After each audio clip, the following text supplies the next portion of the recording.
Welcome everyone to part 6 of section 4.2, where we finally get around to providing a rigorous proof of Egorov's theorem, which is a way to formulate the semi-classical limit with Weyl quantization with Weyl calculus.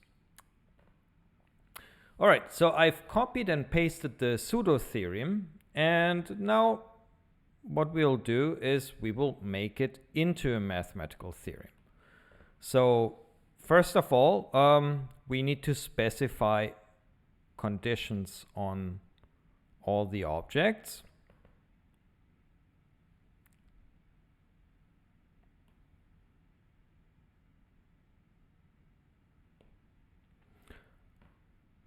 So one thing we'd like to do is, of course, include magnetic fields. So in addition to conditions on the Hamiltonian and the observable, we also need conditions on the magnetic fields that we would like to admit and their vector potentials. So first of all, we require H to be a Hermander symbol, which is elliptic of order m,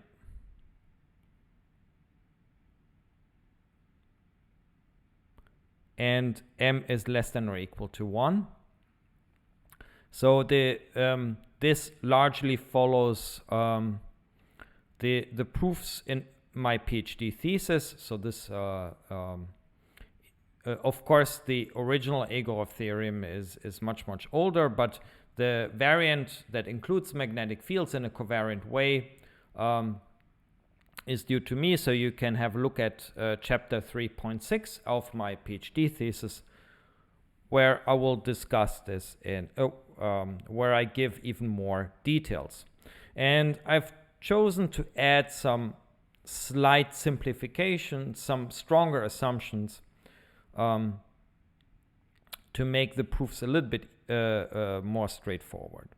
So of course the H also has to be real valued.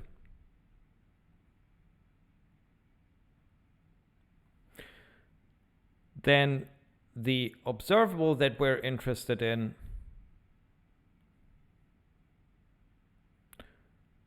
should be of class S00.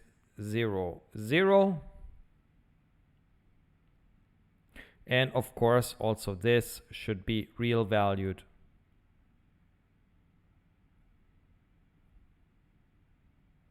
And lastly, let's put some assumptions on the magnetic fields. We have repeated them several times. So we assume that the components of the magnetic field are bounded, smooth, and have bounded derivatives to any orders. And the vector potentials shall be smooth and polynomially bounded.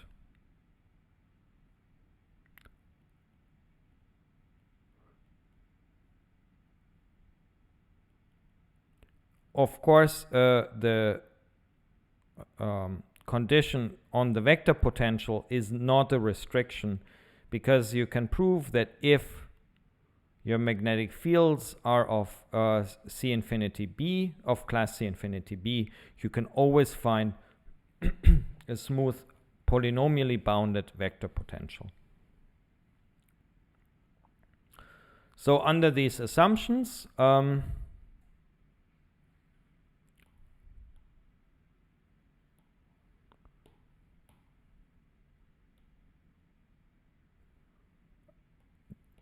we have a semi-classical limit in the following sense. So one thing that we would need to add are the magnetic fields. So these observables here depend on the vector potential. So this is, let me make the magnetic modifications purple so that they are a little bit more apparent. And one thing, and I'll choose to set that in blue, is that the error term is actually not order epsilon, but order epsilon squared. So we're strengthening our initial claim. So this is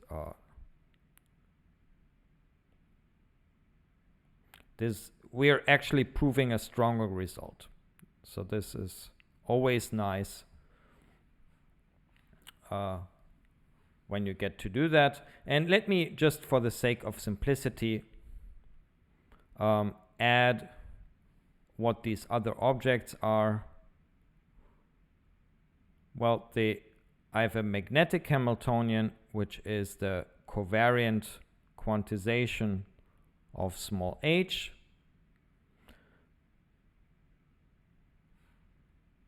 I'm defining the classical and the quantum mechanically evolved observables.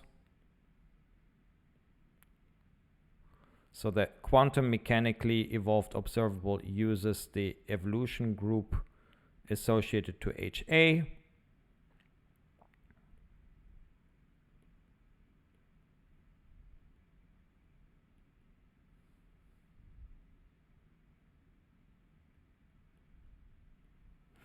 Of course, this should be a T, not an S.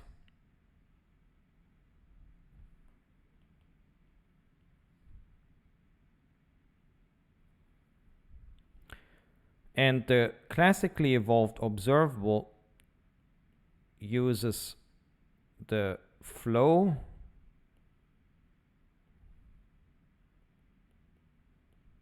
so it's the magnetic quantization of the time evolved observable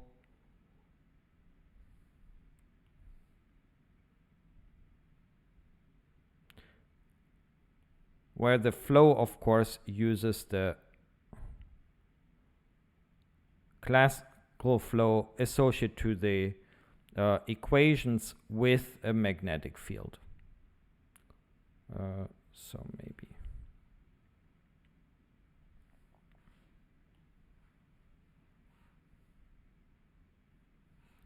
So let me write this on a separate page.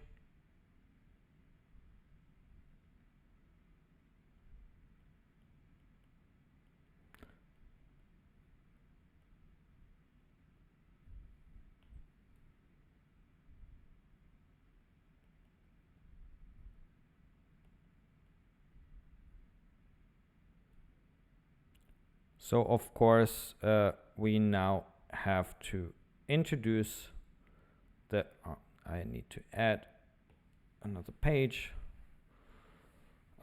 We just now have, in addition to having just the usual equation, so the equation coincides with the non-magnetic part, for the velocity, for the change in momentum, we also get the magnetic field term.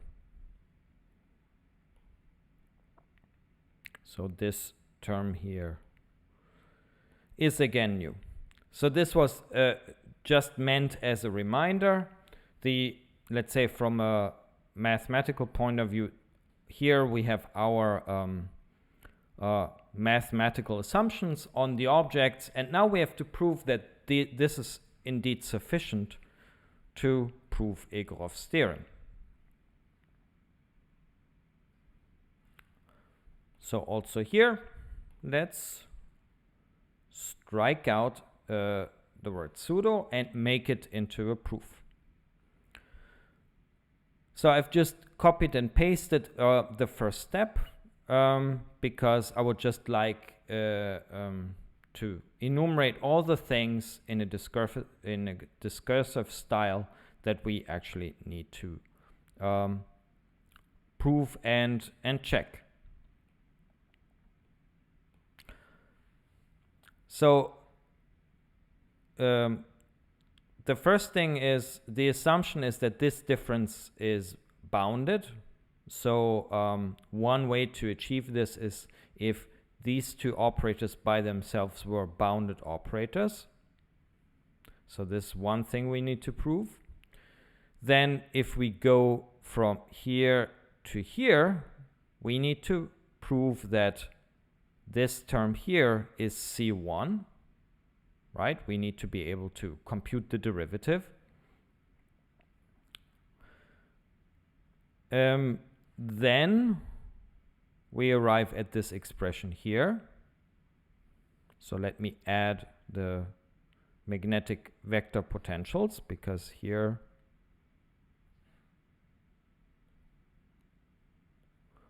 we're generalizing the previous result.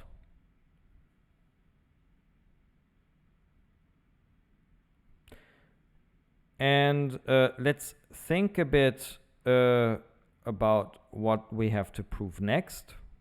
Well, next we have to estimate the term that is in parentheses.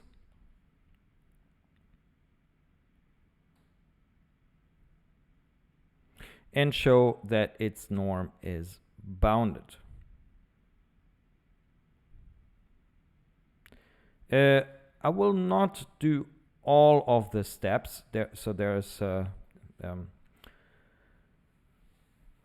are some things that would be just a little bit too tedious, but I will at least make a mention of it and explain to you in broad strokes what is going on. So the first thing we need to do is we need to verify the setup. So the first thing that we need to prove is that the quantum mechanically evolved observable and the classically evolved observable is that they are well defined. For example, as bounded operators. So let us take this step here and postpone it to the next page, because now we just need to make sure that even our setup is correct.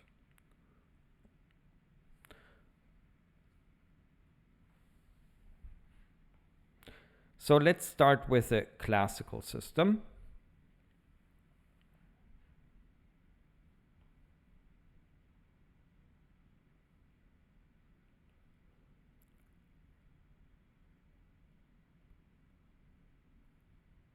So one thing we need to prove is the existence of the flow.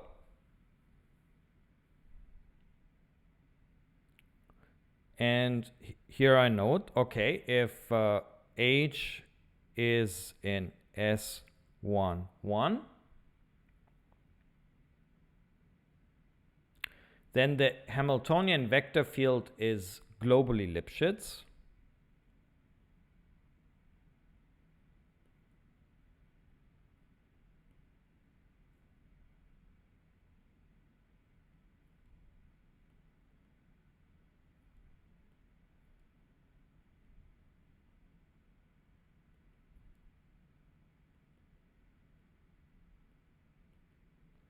And it is smooth.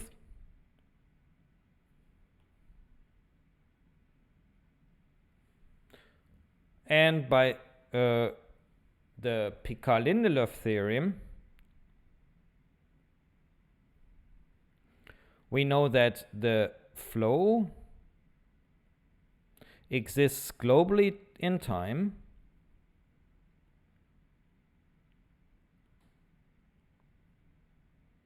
and inherits the smoothness.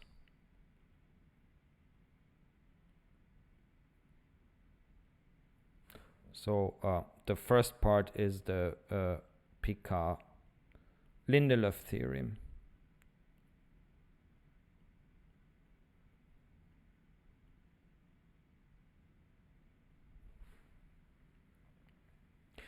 And we will actually need a little bit more. Namely, because, so for the same reason, so H is in Hermander class S11. That means that all derivatives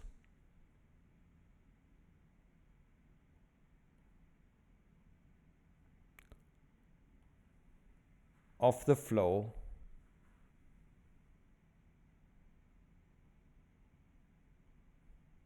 are bounded.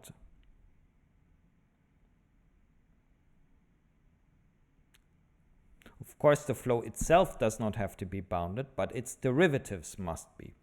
And this is where the restriction to bounded times enters, because the proof here, so let me just sketch it in words. What you do is you do this by induction. So you first start with the first order derivatives of the flow. You write out the equation of motion, and then the right-hand side is bounded by our assumption on the Hamiltonian and on the magnetic field. But to when you want to relate the ODE that you get to the derivatives of the flow, you need the Grunwald lemma. And this is where the restriction to bounded times comes from, because the Grunwald lemma most commonly only holds for bounded times. The best you can do is the Ehrenfest time scale, where you add where you look at the system on a logarithmic time scale. We shall not do this. This requires a much more stringent analysis. But I just wanted to tell you that this is where the restriction to bounded times comes from, because you rely on the Grunwald lemma.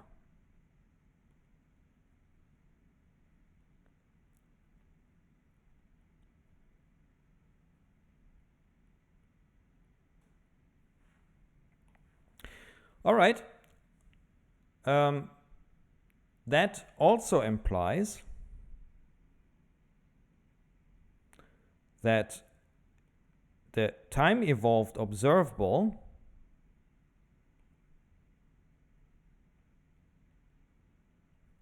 is again in S00, which is just a fancy way of writing C infinity B on R2D. Again, for bounded times. So bounded times means for each capital T greater than 0, you can make the estimate so that the error term is order epsilon squared for all t from minus t to from minus capital T to plus capital T. All right, so that's the classical setup. We have proven that the classical flow exists, the classical dynamics. We've proven that the time-evolved observable is still very, very nice. And now let's go to the quantum system. First order of business is the existence of the classical time evolution. But okay, so H is real valued and elliptic.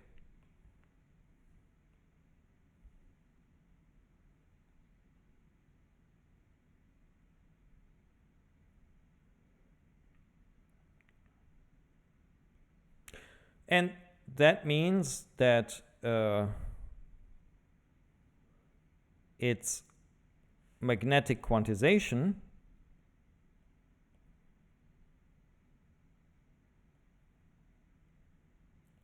which is capital HA, is self-adjoint once we equip it with the correct domain. And the domain, and I apologize for the notation, unfortunately it's sometimes standard notation clashes. This is the mth magnetic Sobolev space.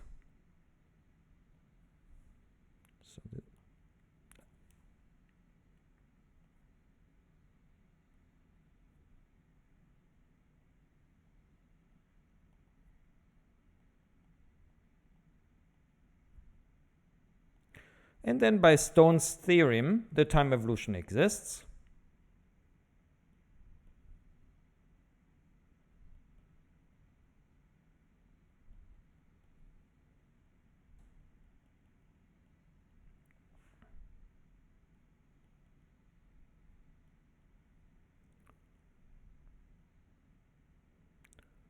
And we're almost done.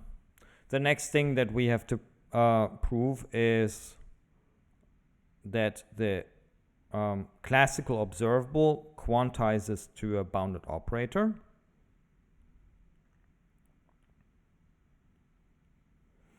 But this follows from the magnetic version of the Calderon-Vaillancourt theorem.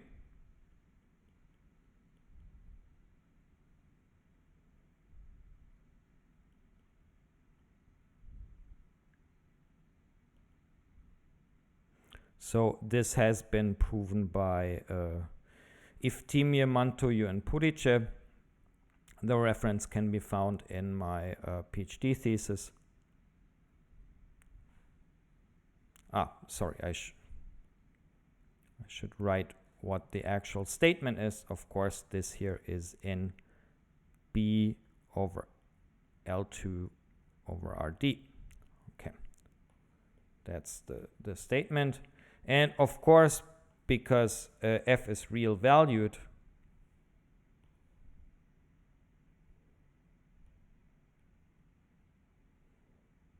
then this means that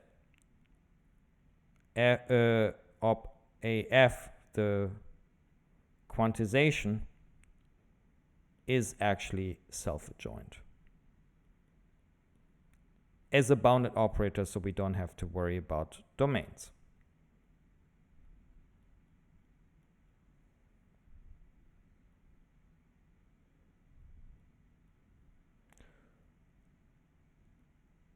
And hence, the same arguments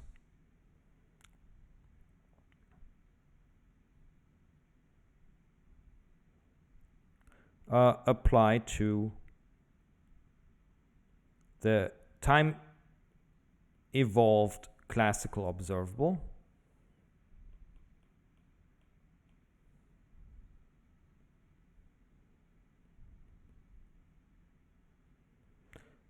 And that means that, first of all, the quantum mechanically evolved observable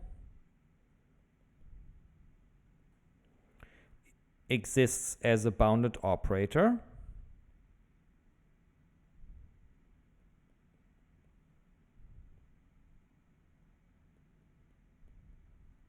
As a bounded self-adjoint operator, in fact.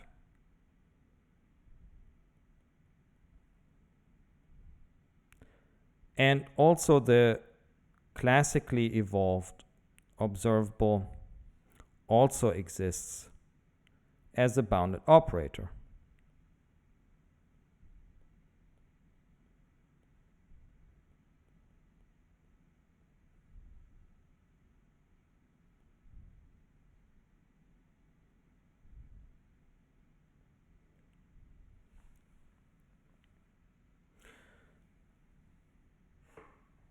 So these are, let's say, these are the important results that we need to establish a priori before going any further. So but this comes out of what we just said.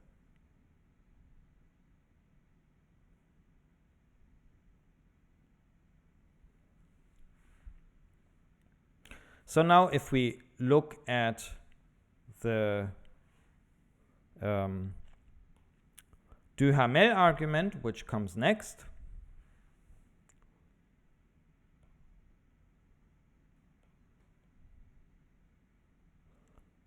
So that Duhamel argument, that's just a fancy way of saying fundamental theorem of calculus. I will not do everything explicitly here because in principle you would have to look at it at this equation in the strong sense a priori in order, because if you look here, you're taking a time derivative and this derivative of the unitary evolution group only exists in a strong sense. So you would actually have to add vectors here that you apply to. And you would also have to prove that the expression in parentheses here that you derive, that this is actually strongly C1. The proof is a bit finicky, requires some regularization argument. So I've decided to skip it. You can find it in my PhD thesis, but it's it gets very tricky, and the payoff, pedagogically speaking, is not very large. All right. Nevertheless, let's have a look at the remainder of the argument. Of course, I have to make one more modification here. That is, of course, we need to consider the magnetic Poisson bracket. Otherwise, the statement is false. So if you believe me, or if not, please check it for yourself, that this expression is strongly C1. We've been here, so we've also checked that these guys exist as bounded operators. And now we arrive at this expression here. And now what we can do is we can further factor out the magnetic quantization.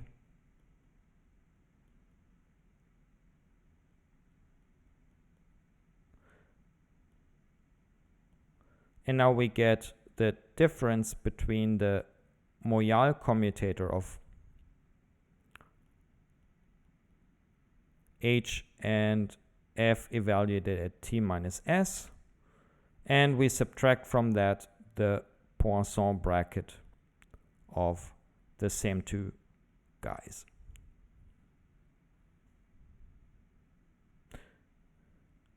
And now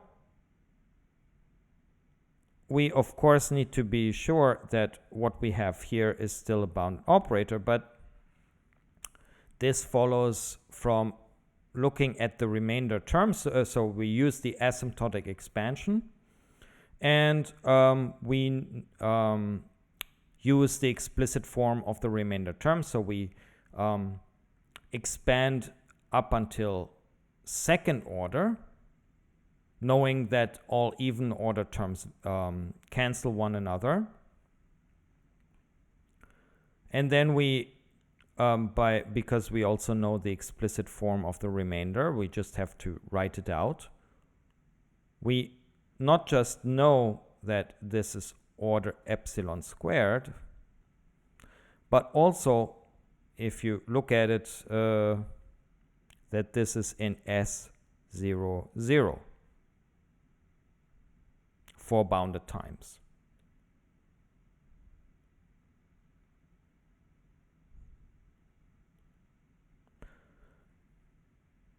And that means that the magnetic Weyl quantization of this expression is also order epsilon squared. Okay, that's not particularly exciting, but it is order epsilon squared with respect to the operator norm, using again the magnetic version of the Calderon-Vaillancourt theorem. So now we are almost done with the proof.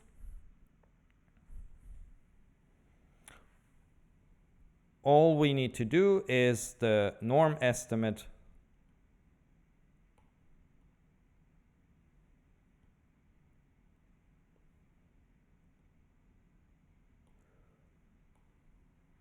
So like I said before, here we use the Calderon-Vaillancourt theorem. So of course, the one modification that I would like to do is that this difference here is actually order epsilon squared, because it's important. Let me emphasize it in blue, so that also here we get order epsilon squared. And again, here we can delete this and just add that this is true for bounded times.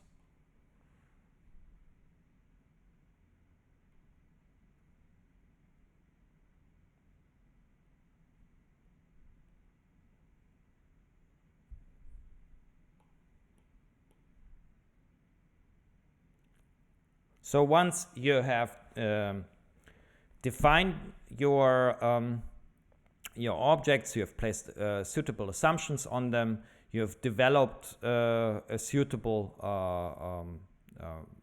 calculus, or let's say in this case, you just look at the literature where it has been developed for you by various people. And then the proof is relatively straightforward, conceptually speaking. So there's a reason why I also added a discussion of the Wigner transform, and that is because there is also a weak version for states. So some people prefer to think of semiclassical limits as semiclassical limits for states because of the equivalence of Schrödinger and Heisenberg pictures. These 2 points of views are equivalent in the sense of expectation values. So nevertheless, let me say something about a semiclassical limit for states.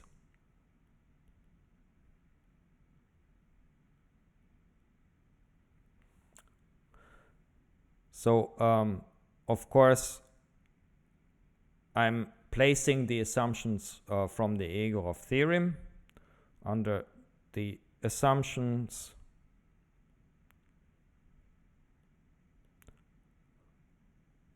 of the above Egorov theorem.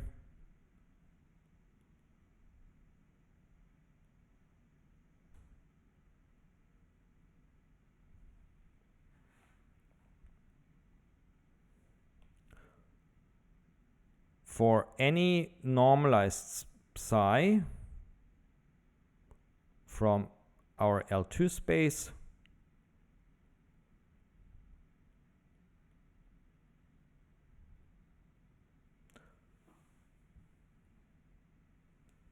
we can approximate the quantum mechanically evolved Wigner measure by the classically evolved Wigner measure.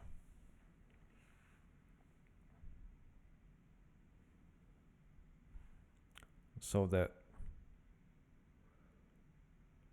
quantum mechanically evolved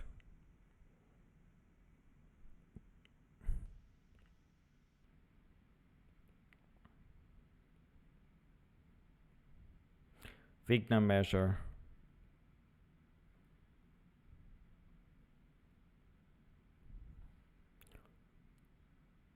so let me call this mu qm of t.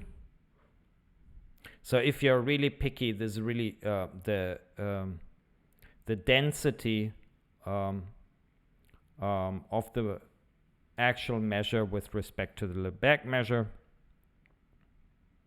So this is just the magnetic version of the Wigner transform of the function e to the t divided by epsilon ha applied to psi. So this is just the quantum mechanically evolved wave function, and then you compute its Wigner transform. So this guy remains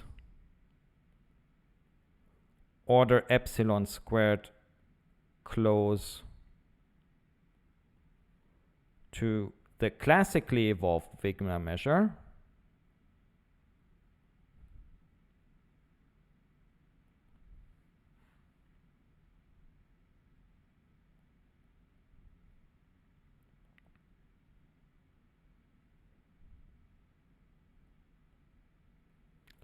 So let me just move this to a new page so that we don't have to go back and forth.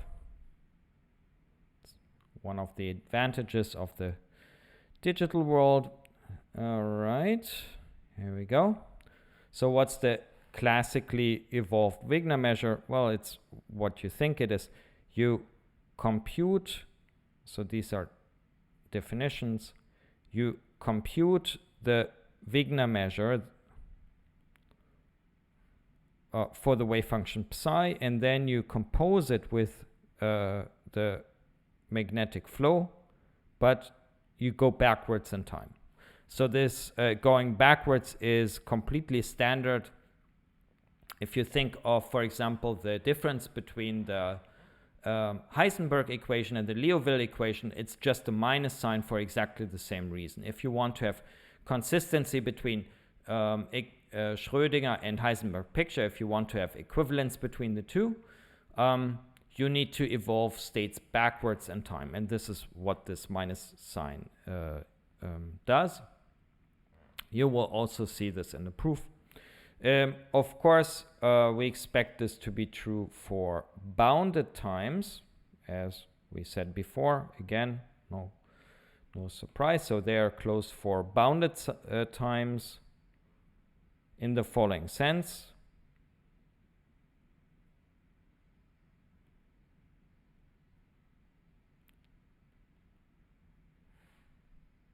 Or more precisely, in the following weak sense.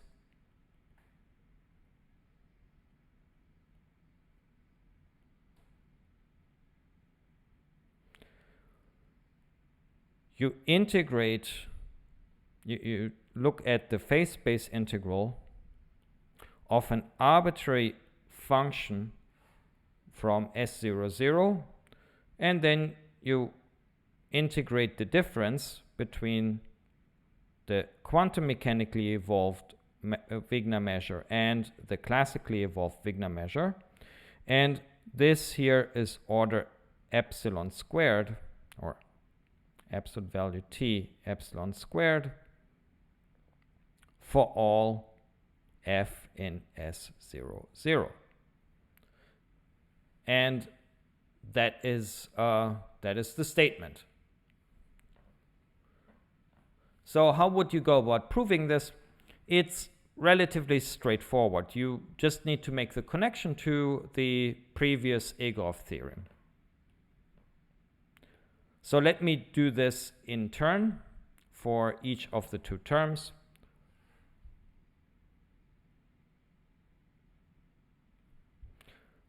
So the first term, the quantum mechanically evolved observable here,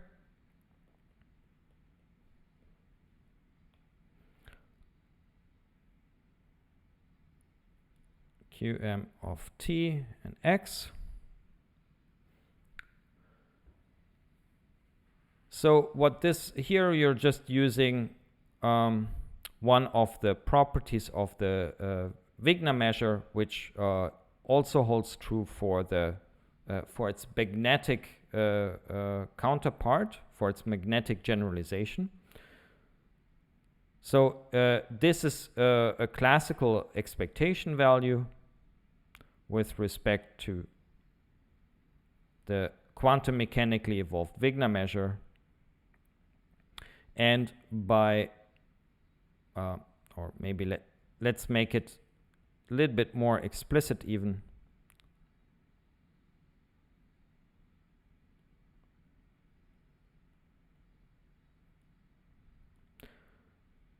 This is equal to, by one of the properties of the Wigner measure,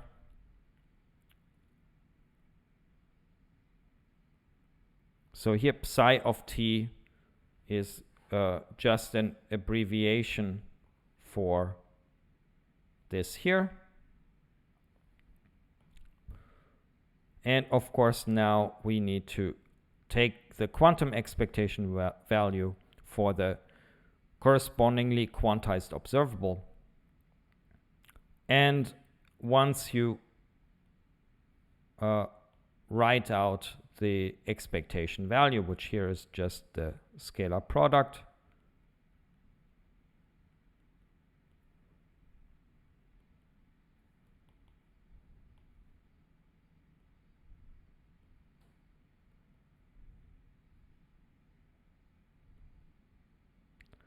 So I already noticed I'm missing a psi here. So let me add this real quick. Then just by bringing the unitary evolution group to the other side, it's clear that this is equal to the quantum expectation value for the state psi, but for the quantum mechanically evolved observable. So this is the first thing that you can convince yourself of, and then you look at the second term, and likewise you can just convert it into the quantum expectation value with respect to the classically evolved observable, and then you just invoke the Egorov theorem from before.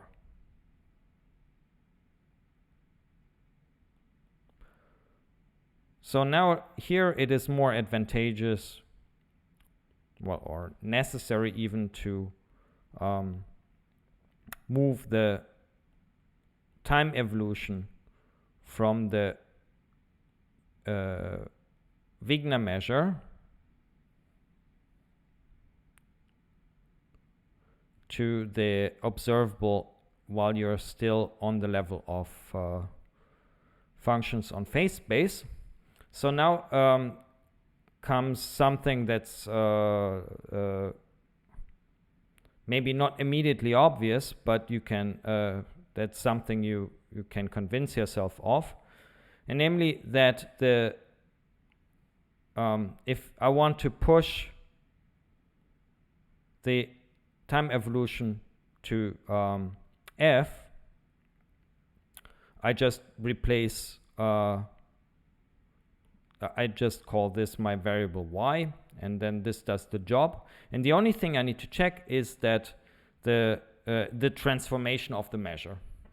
But here it turns out that the usual Lebesgue measure is also the Liouville measure, even when magnetic fields are present.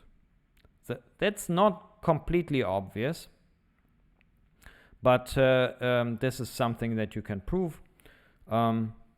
And then you don't actually get an additional correction term. That is the determinant of the differential of the flow to some power, and you take a square root. But what you then get is the observable evolved forwards in time times the Wigner measure of the Wigner function computed from psi. So by our definition, this here is just f of t and x. Good. So this is equal to the classical expectation value with respect to the Wigner measure of f of t, of the classically evolved classical observable. And then you again use the property of the Wigner transform, which also holds in the magnetic case, as I said, that this is just the quantum expectation value of the Weyl quantization of the classically evolved observable. And we already have a name for this. This is just the classically evolved observable.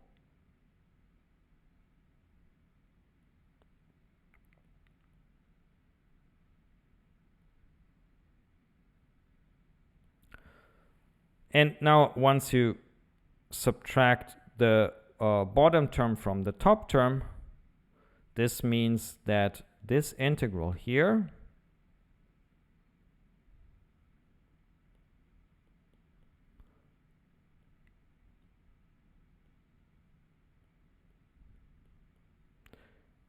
is equal to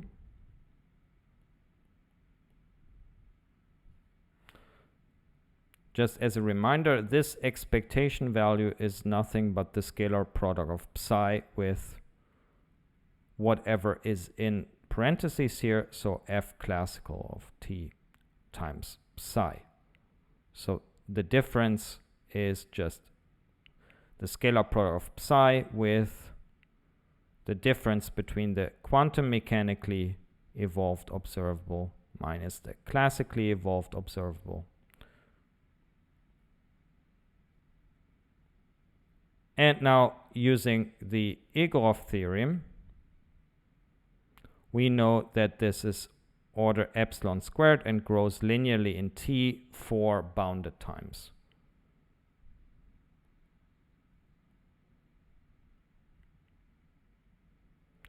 And this is how you prove semi-classical limits in the weak sense. So let me just close this section by adding a little bit. So just before we go to the last part, which is the application to condensed matter, but let me just give you a slightly bigger point of view. So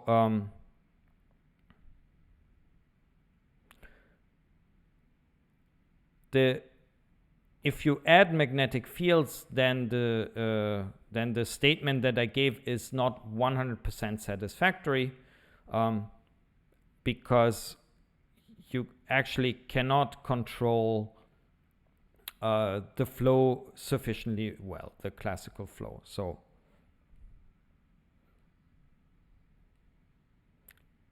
this is a bit weird, but you know, it just comes out like this. Mainly, this is because you will have a linear term for, in momentum that survives from the magnetic field, and hence this case is, strictly speaking, not covered in generality, or let's say without additional assumptions.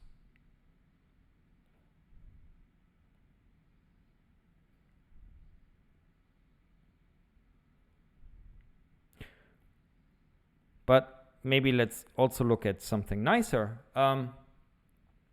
What you can also do is you can do a semi-classical limit of a particle with spin under certain circumstances.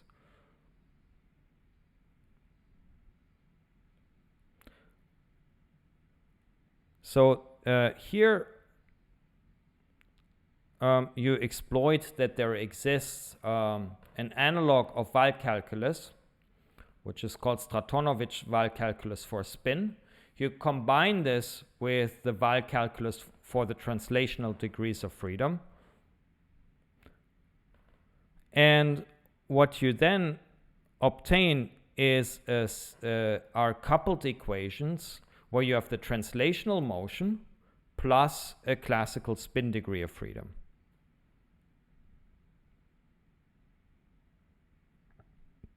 So this was done by Omri Gatt, myself, and Stefan Teufel.